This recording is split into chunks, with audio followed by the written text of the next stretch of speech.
انسانوں سے پہلے اس دنیا میں کیا تھا، انسانوں سے پہلے کون لوگ تھے جو رہا کرتے تھے اس دنیا میں؟ بہت لوگ یہ بھی کہتے ہیں کہ انسانوں سے پہلے ڈائناسور رہتے تھے، ان کا خاتمہ ہوا، پھر اس کے بعد آدم علیہ السلام آئے، پھر وہاں سے دنیا سٹارٹ ہوئی، وہاں سے انسانوں کا آغاز ہوا۔ لیکن جو قرآن کا سچا واقعہ ہے وہ کچھ اس طرح سے ہے۔ انسانوں سے پہلے جنات رہا کرتے تھے اس دنیا پہ، اور وہ ایک لمبے وقت تک زمین پر رہے، اور ان میں فتنہ فساد بڑھ گیا۔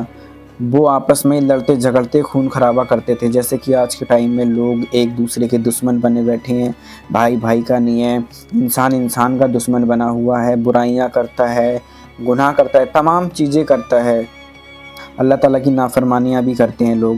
تو اسی طرح سے کچھ اللہ تعالیٰ نے جو ہے جناتوں کو بھی پیدا کیا، لیکن جناتوں کو آگ سے بنایا گیا تھا اور انسان کو مٹی سے بنایا تھا۔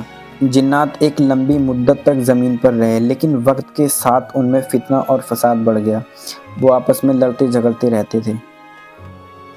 اور پھر اس کے بعد اللہ تعالیٰ نے ان کے لیے فرشتوں کی جماعت ایک مسلط کی جو ان سے جنگ کرے۔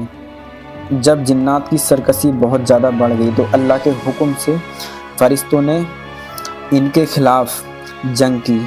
اس جنگ میں فرشتوں نے جنات کو شکست دی اور انہیں زمین کے آباد حصے سے بھاگ کر ویران علاقوں اور سمندروں کے جزیروں میں پناہ لینے پر مجبور کر دیا۔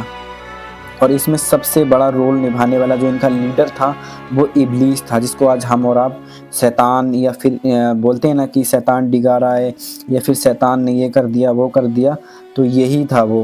جان لیں کہ اسی زمانے میں ابلیس جو اس وقت کا عبادت گزار جن تھا، اسی ٹائم کی بات ہے، یہ بہت زیادہ عبادت کیا کرتا تھا اللہ کی، اور لیڈر بھی یہی تھا۔ اللہ نے اسے آسمان پہ بلا لیا تھا۔ جب جنات کا پوری طرح سے خاتمہ ہو گیا تھا تو اللہ نے زمین پر اپنا نایاب خلیفہ بنانے کا ارادہ کیا جو انسان ہوگا۔ اللہ تعالیٰ فرشتوں سے یہ ذکر کر رہا تھا کہ میں اپنا ایک نایاب خلیفہ بنانے جا رہا ہوں جو ایک انسان ہوگا۔ پھر اللہ تعالیٰ نے آدم علیہ السلام کو مٹی سے بنایا، ان میں روح پھونکی۔ اس کے بعد اللہ نے فرشتوں کو حکم دیا کہ سارے فرشتوں کو حکم دیا کہ آدم کو سجدہ کرو۔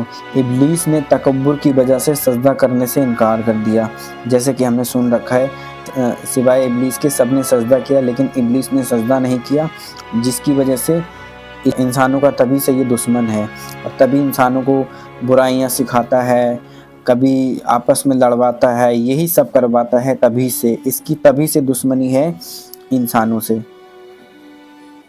اور اس طرح سے زمین پر انسان کی نسل کا آغاز ہوا۔